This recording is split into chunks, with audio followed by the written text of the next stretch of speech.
시끌벅적했던 월드컵이 한겨울밤의 꿈처럼 마무리되고 있는 것 같습니다. 우리 모두는 이번 월드컵을 보며 깜짝 놀랐습니다. 빌드업을 통한 강한 압박과 공격 전개로 주도권을 내주지 않았으며 아시아팀이 맞나 싶을 정도로 브라질, 포르투갈 상대로도 전공법으로 맞섰거든요. 심지어는 네덜란드의 명장 바날 감독도 한국의 공격 축구를 언급하며 극찬하기도 했으며 축구 전문 커뮤니티인 후스코어드닷컴은 한국의 공격 지역 점유율을 전체 참가국 32개국 중 6위로 평가하고 있기도 하죠. 즉 우리가 이번 월드컵을 즐겁게 본 것은 단순히 16강에 진출했다는 결과만이 아니라 우리가 처음으로 그리고 아시아에서도 유일하게 가장 재미있고 수준 높은 축구를 구사했다는 겁니다. 그런데 이런 평가는 정말 한국 팬들만의 평가는 아닌 것 같습니다. 특히 외신들은 주장 손흥민 선수의 품격과 벤투 감독의 리더십을 집중 조명하는 특집 방송을 편성하며 한국이 축구의 진정한 세계화를 이끄는 기수다라고 선언하기도 했는데요. 오늘은 우리 대표팀의 두 얼굴에 대한 해외의 이런저런 평가를 짚어드리려고 합니다. 잠시 저희 광화문 브리핑 구독 설정도 부탁드리고요.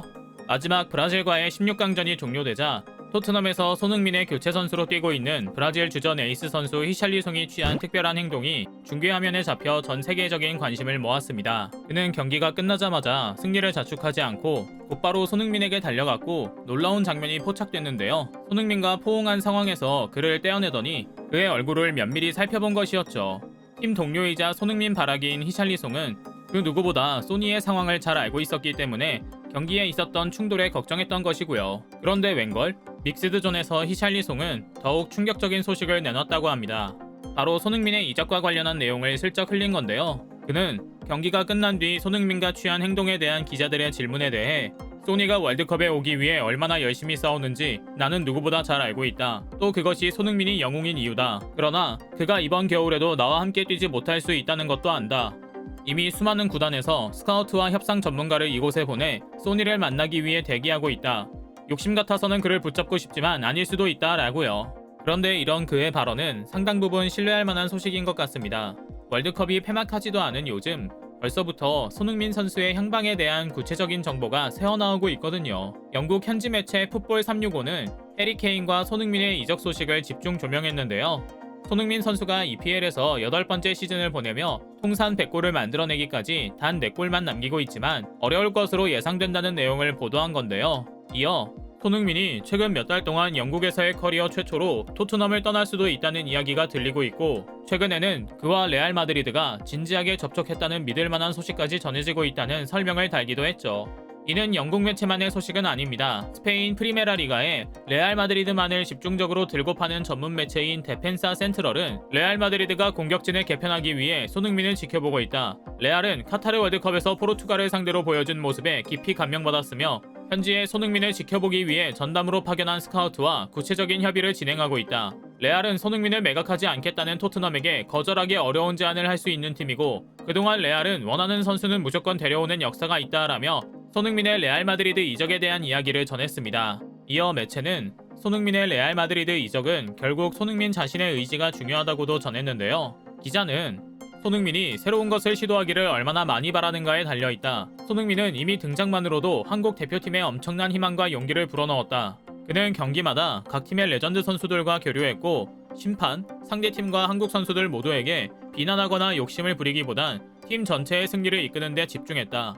그가 경기 막바지에 마스크를 벗어던지고 뛰는 모습은 그의 희생정신, 애국심과 책임감을 가장 잘 보여주는 모습이다. 어린 선수들로 리빌딩하고 있는 지금의 레알 마드리드는 손흥민과 같은 선수가 필요한 상황이다 라고 덧붙이기도 했죠. 정말이지 이런 평가를 받는 멋진 청년이자 세계적인 선수가 우리 대표팀의 주장이라는 점이 믿기지 않을 정도로 좋고 자랑스러운데요. 앞거는 바로 귀국 현장에서 그가 국민들에게 보낸 메시지였습니다. 기자 간담회에서 그는 우리 선수들은 흔들리지 않으려고 노력했다. 4년간 단 한 번도 의심하지 않았던 벤투 감독님의 지휘 아래 한 방향만을 보고 준비했기 때문에 성과를 얻어낼 수 있었다. 중요한 것은 꺾이지 않는 마음이라는 멋진 말을 잊지 못할 것이다. 선수들도 우리 팀도 국민들도 인생에서 꺾이지 않고 앞으로 나아갔으면 좋겠다고 말했는데요. 마치 스포츠를 주제로 만든 멋진 성장 드라마나 만화의 명대사 같은 말이었죠. 현실에서 일어난 일이라 더욱 놀라웠고요. 이어 외신들은 벤투 감독의 전술 능력과 리더십에 대해서도 극찬합니다. 수십 년간 천편일률적이었던 한국 대표팀의 월드컵 본선 무대 경기를 단 4년 만에 완전히 바꿔 박진감 넘치게 재미있는 경기를 만들어냈기 때문입니다. ESPN을 비롯한 외신들은 한국 대표팀의 패러다임이 완전히 바뀌었다고 말합니다. 이제 한국은 전 세계 어떤 강팀을 만나도 투지 넘치게 싸울 수 있는 전사다. 경기 내내 수비 진영에 모여 있다가 한 번의 역습으로 승리를 얻어가는 것은 결과적으로 실리 있을지는 모르지만 스포츠 자체에 대한 존중이 없는 행위다. 이번 월드컵에는 이런 팀이 너무 많았다. 하지만 한국은 정정당당히 그리고 멋지게 싸웠다. 이것이 바로 벤투 감독과 대표팀 선수들이 패배했음에도 국민들의 성원을 받고 있는 이유다라고 말이죠. 실제로 이번 월드컵을 계기로 벤또 등 각종 조롱 섞인 닉네임이 가득하던 벤투 감독은 이제 이름과 아버지를 합친 신조어인 벤버지라는 애칭을 얻으며 벤버지 이제는 깨달아요 라는 유행어를 양산하고 있는데요. 그 주장의 그 감독일까요? 감독 역시 멋진 한마디를 남기며 퇴장합니다. 우리가 목표로 삼았던 능동적인 축구를 할 수 있어서 기뻤다. 나는 나와 우리 선수들을 믿었고 인생에서 믿음은 정말 중요하다. 앞으로도 내 인생에서 한국이라는 기억은 진하게 남을 것이라고요. 더욱 놀라운 것은 해외 언론들은 벤투 감독의 퇴장이 갖는 의미에서 그의 리더십을 조명하기 시작했다는 점입니다. 벤투는 가나전에서 주심에게 항의를 하다 이미 종료 휘슬이 울린 후였음에도 레드카드를 받았습니다. 후반전 막바지에 한국이 코너킥을 얻은 상황에서 영국 앤서니 테일러 심판이 그대로 경기를 끝내버리자 우리나라 대표팀 선수들과 함께 심판에게 한 걸음에 달려가 강력하게 항의했던 건데요. 그 중에서도 가장 격렬하게 항의를 했던 벤투 감독에게 심판은 퇴장을 선언했고 벤투 감독은 월드컵 역사상 최초로 레드카드를 받은 감독이 되었던 겁니다. 이로 인해 그는 다음 경기인 격전의 포르투갈전을 벤치에서 지켜봐야만 했는데요. 경기가 진행되는 동안 지휘를 할 수 없게 됐기 때문에 우리 팀으로서는 불리한 상황이 됐죠. 그런데 돌연 벤투 감독은 경기 전 깜짝 기자회견을 자처합니다.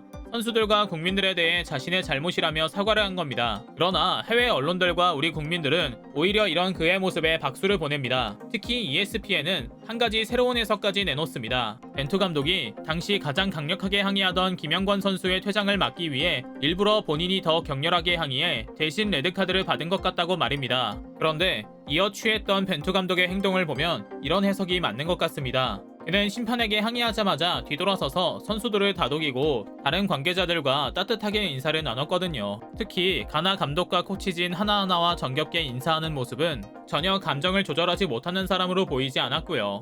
물론 실제 의도가 무엇이었건 간에 누구보다 앞장서서 우리 팀이 당한 억울한 상황에 맞서 싸웠다는 사실은 변함이 없어 더욱 감동적이었죠. 외신들은 입을 모아 말합니다. 만일 심판이 종료 휘슬을 불렀을 때 벤투 감독이 항의하는 선수들을 꾸짖고 냉철하게 상황을 정리했다면 레드카드는 받지 않았을지라도 선수들이 진심을 다해 믿고 따를 수 있는 감독이 되진 않았을 것이라고 말입니다. 팀은 승리했을 때 함께 환호하고 패배했을 때는 함께 슬퍼하며 불의를 당했을 때는 함께 분노하는 것이라 덧붙이며 말입니다.